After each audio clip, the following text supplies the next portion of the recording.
ओम श्री परमात्मने नमः। ओम नमो भगवते वासुदेवाय। नारायण नमस्कृत्यं नरो चैव नरोत्तमं देवी सरस्वती व्यासं ततो जयमुदीरये। मूकं करोति वाचालं पङ्गुलङ्घयते गिरिं यत्कृपातमहं वन्दे परमानन्दमाधवम्।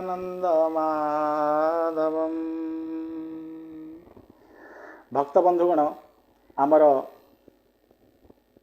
रास लीलार प्रथम एपिसोड आम आलोचना करुले। एथिरे आम दर्शन कले रास भगवान कौन पाई रचना करथिले, रासलीला कौन पाई होइथिला, भगवान कौन पाई गोपी मान सहित रास करने को आसीथिले, हनुमान कौन पाई कृष्णकर अधर रे वेणु होई बा वेणु भाव विद्यमान थिले। शरत पूर्णिमार से राति रे प्रभु कृष्ण जेतेबेले वेणुवादन करिसंती, गोपीगण आसी पहुंची जाइसंती। गोपीगण को स्वागत कला परे प्रभु कृष्ण पचारिचंती आसीबार कारण कौन। या परे कृष्ण सेमानकु पतिव्रता नारीर धर्म विषय कहउचंती एवं गोपी माने सब शुणुचंती, किछि कहूनाहांती, तलकु मुह पति देइचंती। आमंत्रण देइथिबा लोक प्रश्न करुछि जे कुआडे तुमे माने आसीच, कि उत्तर बा दबु। गोपी माने अपेक्षा करिचंती कृष्णकर कथा सरीबाकू। गोपी माने कहउचंती, मने मने भावुचंती जे कृष्ण जहा कहिबार अछि कहि दियो, तुम कथा सरिले आमे कहिबा आरंभ करिबु। या परे भगवान कहिले, सरिला मो कथा, एबे तुमे माने कह। चितं सुखे न भवता पहतं ग्रहस्तु येन सत्यते करा बपि वियवृते। पाद पादो न चलति पादमूला याम कथं ब्रज मधु करबाम किंबा। यहाँ परे गोपी माने आरंभ करिसंती, नाथ आमको आपण व्यभचारिणी भावंतु नहीं। आमे पति पुत्र घर संसार सबु त्याग करी आसीछु, यह सत्य। हेले कौनसी व्यभिचारिणीर मन नहीं आपण शरण को आसीना प्रभु। यह आमर आपण प्रति प्रेमर निदर्शन मात्र। से पुणी केमितिका प्रेम, आपण केबे जदि आम सह न मिसंती, आमको केबे भी न देखंती, आम सह केबे भी भेट न करंती, आम सामना को भी केबे जदि आपण न आसंती, तथापि आपण आमर ओ आमे आपणकर। ना आमे आपणकर दर्शनाभिलाषी, ना आपण को पाइबार इच्छा किछि आम पाखरे नहीं। इच्छा आमर किछि नहीं। आमर आपणक ऊपर दृढ़ विश्वास अछि। आपण पाखरे थांतु बा न थांतु, नाथ आपण आमर। आमे बुझु नहीं जे आपण आमको प्रेम करूचंती ना नहीं, हेले आमे प्रेम करि चलिछु। प्रति बदल रे आमे प्रेम भी चाहूना। ये हेउची विश्वास, यही विश्वास नाम हेउची प्रेम। एमती हेउची हमर प्रेमर रूप ओ स्वरूप। जदि आपण आमको त्याग करिवे, छाड़ी चली जिवे, ଜୀବନ ସାରା ଆଉ କେବେ ଆମ ପାଖକୁ ଆସିବେନି, ତଥାପି ଆପଣଙ୍କ ପ୍ରତି ଥିବା ଏ ପ୍ରେମରେ ସାମାନ୍ୟତମ କମତି ଦେଖିବାକୁ ମିଳିବ ନାହିଁ। ଆମ ପ୍ରେମ କେବେ ବି ଆପଣଙ୍କ ଜୀବନଧାରାରେ ବାଧା ସୃଷ୍ଟି କରିବ ନାହିଁ। ଆପଣ ଆମକୁ କେତେ ଶସ୍ତା ଓ ବ୍ୟଭିଚାରିଣୀ ଭାବି ଯେଉଁ କଥା ଯେଉଁ ଉପଦେଶ ମାନ ଦେଲେ, ବାସ୍ତବିକ ତାହା ଆମ ହୃଦୟକୁ ବାଧିଛି। ହେ କୃଷ୍ଣ, ଆପଣ ଆମକୁ ଏତେ ଶସ୍ତା ଭାବୁଛନ୍ତି କାହିଁକି? ଏ ଗୋପୀମାନେ କୃଷ୍ଣ ପ୍ରେମୀ ହୋଇପାରନ୍ତି, ହେଲେ ବ୍ୟଭିଚାରିଣୀ ନୁହଁ। ପ୍ରଭୁ, ଆପଣ କହୁଛନ୍ତି ତ ଆମେ ଚାଲିଯିବୁ, ହେଲେ ଆମର ଏକ ବସ୍ତୁ ଆପଣଙ୍କ ପାଖରେ ରହିଯାଇଛି, ଫେରାଇ ଦିଅନ୍ତୁ। ସେ ବସ୍ତୁକୁ ଆମେ ପାଇଲା କ୍ଷଣି ଆପଣଙ୍କ ପାଖ ଛାଡ଼ି ସାଙ୍ଗେ ସାଙ୍ଗେ ଚାଲିଯିବୁ। ଗୋପୀମାନେ କହିଲେ ଯେ ଆମ ଚିତ୍ତ, ଆମର ମନ ଆପଣଙ୍କ ପାଖରେ ରହିଯାଇଛି। ଆମେ ଶୟନେ ସ୍ୱପନେ ଜାଗରଣେ ଆପଣଙ୍କର ହିଁ ଚିନ୍ତନ କରୁଛୁ। ଆମ ଚିତ୍ତ ଆପଣଙ୍କ ପାଖରେ ଅଛି, ସେ ଚିତ୍ତ ଆମକୁ ଫେରାଇ ଦିଅନ୍ତୁ। ସବୁବେଳେ ଆମ ମନ ଆପଣଙ୍କ ପାଖରେ ରହୁଛି। ଯଦି ଆପଣ ଆମର ମନକୁ ଆପଣଙ୍କ ପାଖରୁ ଆମକୁ ଫେରାଇ ଦେଲେ, ତାହେଲେ ଆମେ ନିର୍ଦ୍ୱନ୍ଦ୍ୱରେ ଚାଲିଯିବୁ, ଶିକାୟତ କରିବୁ ନାହିଁ। ତେଣୁ ପ୍ରଭୁ, ଆପଣଙ୍କ ପାଇଁ ଦୁଇଟି ବାଟ, ଆମକୁ ସ୍ୱୀକାର କରନ୍ତୁ, ନହେଲେ ଆମର ଚିତ୍ତ ବା ମନକୁ ଆମକୁ ଫେରାଇ ଦିଅନ୍ତୁ। ଯେତେବେଳେ ଗୋପୀମାନେ କହିଲେ ଯେ ଆମ ଚିତ୍ତ ପ୍ରଭୁ ଆପଣଙ୍କ ପାଖରେ ଅଛି, ପ୍ରଭୁ ଖୁବ୍ ଖୁସି ହେଲେ ଏବଂ କହିଲେ, ପ୍ରଭୁ, ଯେ ମୁଁ ଏହି ବସ୍ତୁର ହିଁ ଏକମାତ୍ର ଭୋଗୀ। ମୋର କିଛି ଦରକାର ନାହିଁ, କେବଳ ତୁମର ଚିତ୍ତ, ତୁମର ଭାବ, ତୁମର ପ୍ରେମ ମୋର ଏକମାତ୍ର ଆବଶ୍ୟକ। ମୋର ଯାହା ଦରକାର ତୁମେ ଯେହେତୁ ତାହା ମୋତେ ପ୍ରଦାନ କରିସାରିଛ, ସେଥିପାଇଁ ମୁଁ ତୁମମାନଙ୍କୁ କେବେ ବି ଛାଡ଼ିପାରିବି ନାହିଁ। ମୋ ପ୍ରେମ ଛଡ଼ା ଅନ୍ୟ କାମନା ତୁମ ପାଖରେ ନାହିଁ। ଅତଃ ମୁଁ ତୁମମାନଙ୍କୁ ସ୍ୱୀକାର କରୁଛି। ଏହାପରେ ଗୋପୀମାନେ ମଧ୍ୟ ପତିବ୍ରତା ନାରୀର ଗୋଟେ ସୁନ୍ଦର କଥା ଭଗବାନଙ୍କ ଶୁଣାଇଛନ୍ତି। ଜଣେ ପତିବ୍ରତା ନାରୀ ଥିଲେ। ବାହାଘରର କିଛି ଦିନ ପରେ ସ୍ୱାମୀ ଚାକିରି କରିବାକୁ ବିଦେଶ ଗଲେ। ପତ୍ନୀ କହିଲେ, ନାଥ, ତୁମେ ତ ବାହାରକୁ ଯିବ, ତୁମ ବିନା ମୁଁ କିପରି ରହିବି? ଯୁବକ ଜଣକ ନିଜର ଏକ ଅବିକଳ ମୂର୍ତ୍ତି ନିର୍ମାଣ କରାଇ ପତ୍ନୀକୁ ଆଣି ଦେଲେ ଏବଂ କହିଲେ, ଯେତେ ଦିନ ପର୍ଯ୍ୟନ୍ତ ମୁଁ ନାହିଁ, ୟାଙ୍କୁ ତୁମେ ମୁଁ ବୋଲି ଭାବି ପ୍ରେମ କରିଚାଲିବ। ଏମିତି 5 ବର୍ଷ ପର୍ଯ୍ୟନ୍ତ ସେ ବିବାହିତ କନ୍ୟା ଜଣକ এই ମୂର୍ତ୍ତିକୁ ପତି ବୋଲି ଭାବିଛନ୍ତି। 5 ବର୍ଷ ପରେ ସ୍ୱାମୀ ଆସି ଦରବାଜା ଖଟଖଟ କରିଛନ୍ତି। 5 ବର୍ଷ ପରେ ସ୍ୱାମୀ ଫେରିଛନ୍ତି। ତେବେ ପ୍ରଭୁ ଆପଣ କୁହନ୍ତୁ, ଏ ପତ୍ନୀଟି କ'ଣ କରିବା ଉଚିତ? ଏ ପ୍ରତିମୂର୍ତ୍ତି ଯାହାକୁ ପତି ରୂପେ ଭାବି 5 ବର୍ଷ ରହିଛି, ତାର ତ୍ୟାଗ କରି ପ୍ରକୃତ ପତି ପାଖକୁ ଯିବା ଉଚିତ, ନା କବାଟ ନ ଖୋଲି ନିଜର ପ୍ରକୃତ ପତିକୁ ଫେରାଇ ଦେଇ ଏହି ମୂର୍ତ୍ତିମନ୍ତ ପତିଙ୍କ ସହ ଜୀବନ ବିତାଇବା ଉଚିତ? ଠାକୁର କହିଲେ ସିଧା କଥା, ଯେତେବେଳେ ପ୍ରକୃତ ପତି ଉପସ୍ଥିତ ଅଛନ୍ତି, ସେତେବେଳେ ମୂର୍ତ୍ତିକୁ ତ୍ୟାଗ କରି ପ୍ରକୃତ ପତିଙ୍କୁ କବାଟ ଖୋଲି ଭିତରକୁ ଆମନ୍ତ୍ରଣ କରି ଆଣିବା ଉଚିତ, ଭିତରକୁ ପାଛୋଡ଼ି ଆଣିବା ଉଚିତ। ଗୋପୀମାନେ କହିଲେ, ପ୍ରଭୁ, ଇଏ ହେଉଛି ଆପଣଙ୍କ ପ୍ରଶ୍ନର ଉତ୍ତର। ଆମ ସଂଶୟ ମିଟିଲା ଆପଣଙ୍କର ଏ ଉତ୍ତରରେ। ଆପଣ ହେଉଛନ୍ତି ଆମର ସଦୈବ ପତି। ମାତ୍ର ଆପଣ ସଂସାରରେ ଏତେ ବ୍ୟସ୍ତ ଯେ ଆମର ପିଛା ଛଡ଼େଇବାକୁ ବା ଆମକୁ ଆପଣଙ୍କ ପାଖରୁ ଦୂରେଇବା ପାଇଁ ଆପଣ এই ବୃନ୍ଦାବନରେ ଯେଉଁ ପତିମାନଙ୍କୁ ଦେଇଛନ୍ତି, ଧରେଇ ଦେଇଛନ୍ତି ଆମକୁ, ସେମାନେ ହେଉଛନ୍ତି ସେଇ ମୂର୍ତ୍ତିମନ୍ତ ପତି ଭଳିଆ। କିନ୍ତୁ ଆପଣ ହେଉଛନ୍ତି ଆମର ସଦୈବ ପତି, ପ୍ରକୃତ ପତି। ଆମେ ସେମାନଙ୍କ ସହ ଜୀବନ ବିତାଉଛୁ।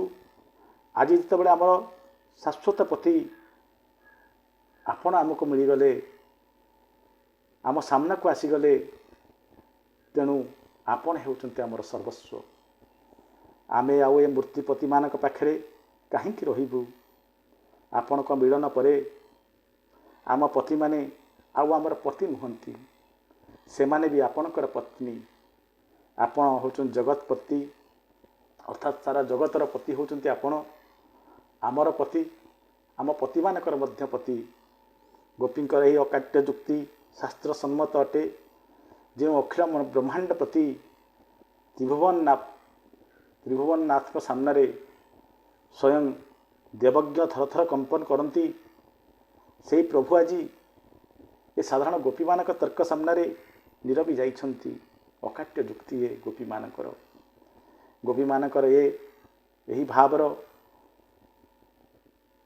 भाव उंकी मारी प्रभु जितेबाला निष्काम भाव देखिंट एम मन भितर प्रभु मध्य सहज हो जाइछंती।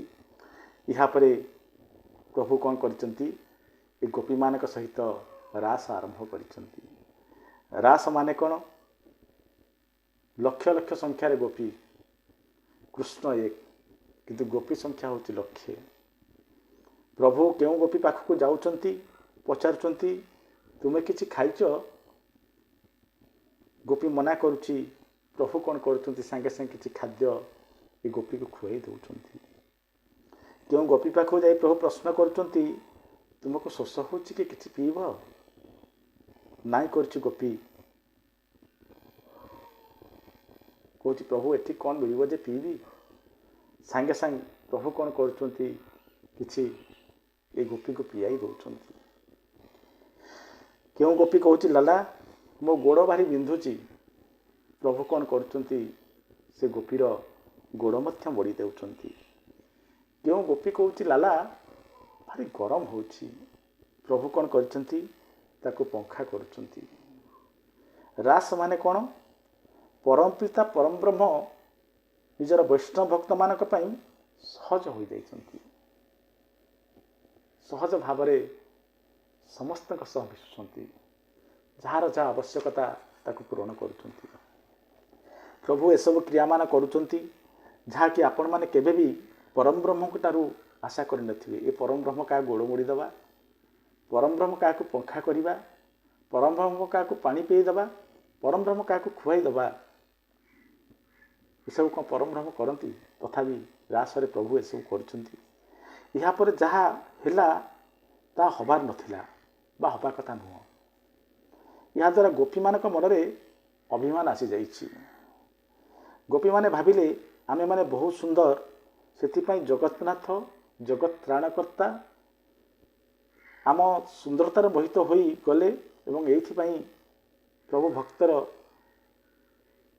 एवं एइथिपाई प्रभु आम पछे पछे आमे जहाँ कहूँ आम काम कर दउछंती आम गोड़ मोड़ी दउछंती आमको पंखा कर दउछंती। तेणु आम रूपरे मोहित होई प्रभु एमती करुछंती। भक्त बंधुगण एइथिपाई तो प्रभु भक्तर भक्तिर प्रीत हो गला परे मध्य लुचि छपि आसंती भक्त पाखक दर्शन दियंती नहीं प्रकट लीला करती नहीं। जड़े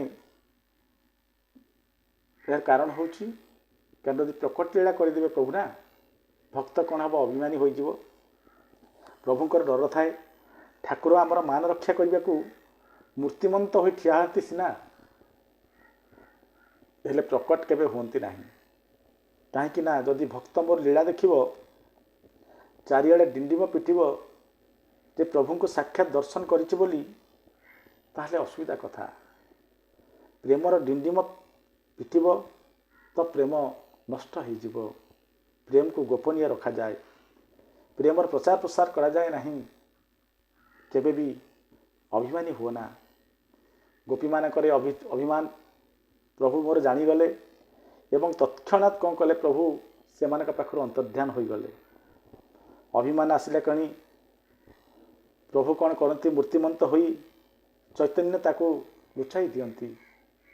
जदि कहार दोष आसिला अभिमान आसिला ता अभिमान और दोष को लाल जी श्री जी ही ठीक करथांती। गोटे लीला आसे जन्माष्टमी थिला प्रभु उपर एक स्थान नंदगाँव बसी समस्त को कहले निज निजर पात्र आण मु पात्र रे नड़ू भरी करी देवी जी जो पात्र आनिब से पात्र नड़ू पूर्ण करी देवी पात्र अनुसार नड़ू बिड़ब समस्ते आसिले श्रीजी आसिले श्रीजी हेले राधाराणी ये मधुमंगल और सीदामा कहले श्रीजी देख आम कन्हाई केड़े दानी जी जेड़े जेड़े पात्र देउछना कहीं कन्हाई कौन करुच्ची से पात्र को भर्ती करी नड़ू प्रदान करुच्ची श्रीजी हसिले किछि कहले नहीं शेष कहले हाँ हाँ तुम कन्हाई भारी दानी या परे ललिता विशाखा कहले राधाष्टमी रे अरे तुम्हें माने बर्षाना जीव राधाराणी दानी पुणिया देखिब श्रीदामा मधुमंगल कहले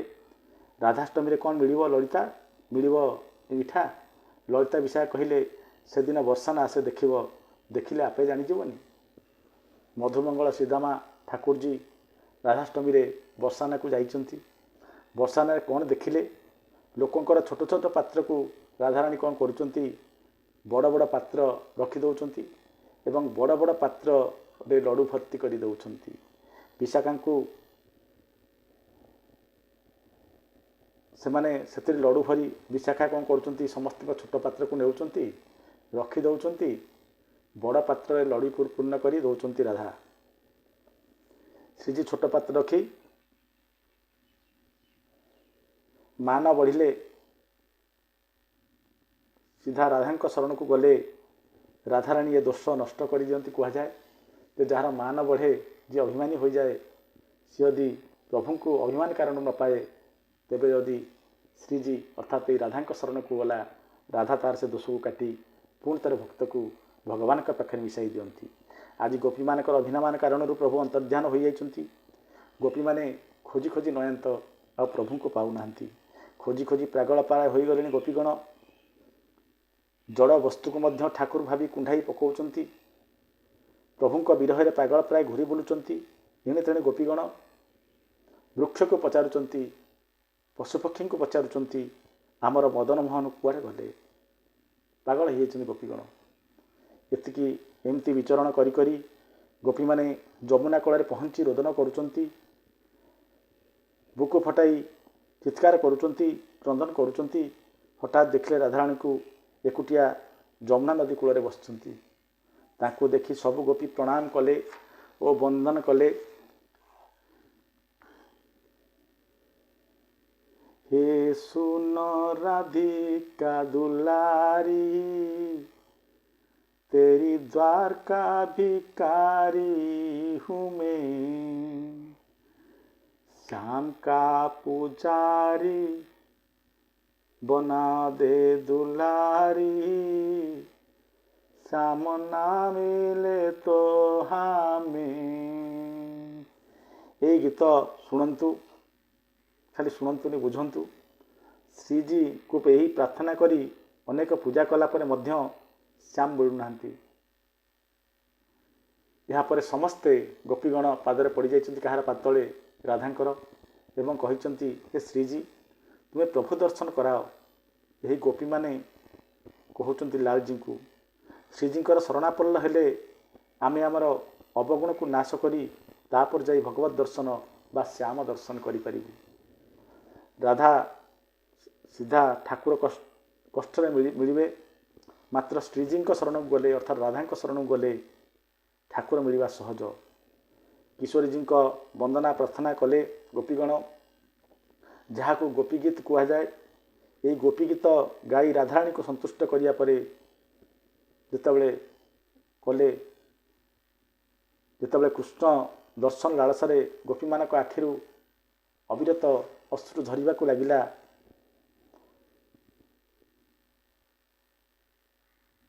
अश्रु प्रकट जितेबले हुए सेतेबले व्यक्ति कौन हुए मान रहित हो जाए जने अभिमानी व्यक्तिर आखिरु केबे लुह बहे नहीं गोपी मान आखिरु अनवरत अश्रु बही चली अर्थात गोपी माने आस्ते आस्ते आस्ते आस्ते अभिमानी रहित होइचंती अभिमान को छाड़ी अर्थात श्रीजी शरण को आसिला परे गोपीमाने अभिमान रहित हेले जार प्रमाण होउची सेमानक आखिरु बहुतबा ये अविरत अश्रुधारा।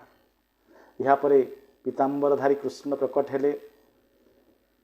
बोलो रास विहार, बोलो रास रासेश्वर भगवान की जय। सबु गोपी माने व्याकुल होई किए प्रभु को हाथ धरलाणी, किए प्रभु को गोड़ धरलाणी, किए केश को धरलाणी, किए पीताम्बर धरलाणी। समस्त गोपीगण जे जा पारिचंती प्रभु को रंग प्रत्यज्ञ वस्त्र आदि को धरी पकाइचंती। एबे गोपी माने पचारुचंती आउ चली जीवनी तो ठाकुर कहिले जे पर्यंत तुम माने मान रहित रहिबो से पर्यंत मु तुम मान पाखे थी कुआड़े जीविनी। मु तुम ठारू दूर रे अर्थात तुम माने युक्त को युक्त मान युक्त अभिमान युक्त हेले मु सब दूर रे थाए। वैष्णव द्रोही हेले मु तुम मान ठार दूर रे नहले अन्य सब क्षेत्र में मु तुम मान पाखे थाए। यहाँ पर प्रभु जेते गोपी सेते कृष्ण रूपे प्रकट होइचंती। आगर तो रास चली लक्षे गोपी को जड़े जड़े कृष्ण बे प्रभु महारास आरंभ कले। महारास आरंभ हो गला। गोपी गोटे को कृष्ण जड़े जेमिति प्रभु ये महारासर योजना कले। उज्जैन में बसी महाकालेश्वर भगवान विचलित हेले, भाविले प्रभु सेठी महारास करुचंती, मु एठी बसी कौन करी। दर्शन करने निहाती आवश्यक। एठी भक्त मोर अभिषेक कराउचंती हेले मो प्रभु सेठी महारास रचना करुचंती, से दृश्य आ कौन देखी पारिबी। से महाकाल दौड़ी दौड़ी महाकाल महादेव दौड़ले वृंदावन को। ये गोपी माने रास्ता रोकीदेले कहार ये महादेवंकर। कुआड़े जाउचंती आपण गोपी माने पचारुचंती ना रास विहार देखिबाकू। प्रभुंकर रास विहार चलछि तो मु देखिबाकू आसीगली। से महारास रे गोपी माने कहचंती से महारास रे केवल जड़े पुरुष रही परिवे, से होचंती कन्हाई। आउ कोनसी पुरुष को ता भितरे पशिबाकू आमे दबु नाही। आपन जदि भितर को जीवाकू चाहुचंती तेबे आपन को आम परि गोपी रूप धारण करने पड़ो। यहाँ पर महादेव को प्रार्थना करछंती काहाकू अन्नपूर्णा माँ को। अन्नपूर्णा माँ प्रकट होइचंती। अन्नपूर्णा माँ को प्रभु कहचंती शिवशंभु जे माँ मते आपण को श्रृंगार मोर दरकार। अन्नपूर्णा माँ कौन करछंती श्रृंगार कर देइछंती काहाकू महादेव को। महादेव पूरा गोपी वेश बनी जाइछंती। समस्त प्रकार श्रृंगार करी गोपी वेश धारण करिछंती। मात्र निश दाढ़ी प्रभुंकर थिला। प्रभु मुंडरे ओढ़ना पकाई जाइछंती। गोपी माने कौन करछंती मुह देखिबाकू जिद करिछंती। प्रभु जानिछंती मोर तो निश अछि, जदि ये गोपी माने देखिबे ताले सेमानकर अवस्था कौन हबो। बाध्य होई खोलले मुह। प्रभुंकर ये जो निश दाढ़ी थिबा गोपी वेश देखी मूर्छित हो गले किछि गोपी। प्रभु कौन कले ये मौका देखी भीतर को पशिगले। भीतर गले कृष्णचंद्र देखिले गोपी वेशरे थिबा महादेव को। गोपी वेशरे महादेव सांगरे कृष्णचंद्रकर महान नृत्य चलिला। सूर्यदेव नृत्य देखी से मध्य संभाली न होई नृत्य करने लगिले। शरत पूर्णिमा राति रे सूर्य प्रकट हेले, नृत्य कले। तरा माने नृत्य कले, चंद्रमा नृत्य कले, समस्त नृत्य कले। कारण वृंदावन रे आज साधारण रास नुहे महारास चली। राधा नाचे कृष्ण नाचे, नाचे गोपी मान। राधा नाचे कृष्ण नाचे, नाचे गोपी जा। मन मेरा बन गया सखी पावन वृंदावन। मन मेरा बन गया सखी पावन वृंदावन। सूरज भी नाचे, चंदा नाचे, नाचे रे तारा गण। शंकर नाचे, कृष्ण नाचे, ब्रह्मा नाचे, नाचे रे देवगण। अरे मन मेरा बन गया रे सखी पावन वृंदावन। मन मेरा बन गया रे सखी पावन वृंदावन। यही परि भाव रे प्रभु खूब सुंदर ढंगरे रास चलाइचंती। ए रास कहा जाए प्राय 6 मास पर्यंत चली। अनेक दिन पर्यंत चली। 5 ମାସ ଅନେକ ଦିନ ପର୍ଯ୍ୟନ୍ତ ଚାଲିଛି। ଅନେକ ଦିନ ଚାଲିଲା ପରେ ତାପରେ ମଧ୍ୟ ଏ ଗୋପୀମାନଙ୍କୁ ତାଙ୍କ ଘରେ ଖୋଜି ନାହାନ୍ତି। ତାର କାରଣ ହେଉଛି ଯେତିକି ଦିନ ପାଇଁ ଚାଲିଥାଉ ବି ରାସ ସେତିକି ଦିନ ପର୍ଯ୍ୟନ୍ତ ଇଏ କ'ଣ କରିଛନ୍ତି ଯୋଗମାୟା ଏ ଗୋପୀମାନଙ୍କ ବିଷୟରେ ଅନ୍ୟ ଗୋପୀମାନଙ୍କୁ ବୃନ୍ଦାବନକୁ ପଠାଇ ଦେଇଛନ୍ତି। ଘର ଲୋକ ଖୁସ ନିଜ ଗୋପୀମାନଙ୍କୁ ପାଇ, କିନ୍ତୁ ପ୍ରକୃତ ଗୋପୀ ଏ ରାସରେ ଅଛନ୍ତି। ଯୋଗମାୟା ଗୋପୀ ରୂପରେ ଯାଇ ପହଞ୍ଚି ଯାଇଛନ୍ତି ବୃନ୍ଦାବନରେ। ପ୍ରଭୁଙ୍କର ଏ ମହାରାସ ଯିଏ ଶୁଣେ ଜନ୍ମ ଜନ୍ମାନ୍ତରର ପାପ କ୍ଷୟ ହୁଏ। ଦର୍ଶକ ବନ୍ଧୁ, ଆଜିର ଏ ରାସଲୀଳା ନିଶ୍ଚିତ ଭାବରେ ଆପଣମାନଙ୍କୁ ଆମୋଦିତ କରିଥିବ। ସମ୍ପୂର୍ଣ୍ଣ ରାସ ଶୁଣିଲେ ରାସ ବିଷୟରେ ଆପଣ ମନ ଭିତରେ ଯେଉଁ ଭାବ ଥିଲା ସେ ଭାବ ନିଶ୍ଚିତ ଭାବରେ ପରିବର୍ତ୍ତିତ ହୋଇଥିବ। ଆଗାମୀ ଭିଡ଼ିଓରେ ପୁଣି ଥରେ ଦେଖା ହେବା। ସେ ପର୍ଯ୍ୟନ୍ତ ରହୁଛି ନମସ୍କାର।